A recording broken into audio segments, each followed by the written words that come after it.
mo na yan.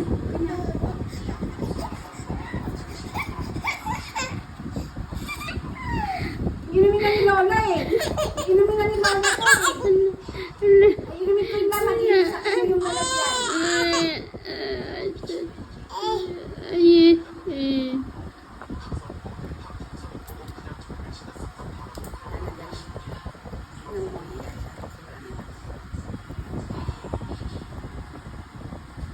Okay lang.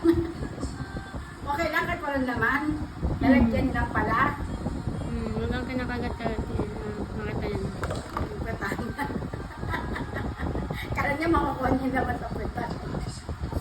Baka daw makuha niya yung laman sa pwetan.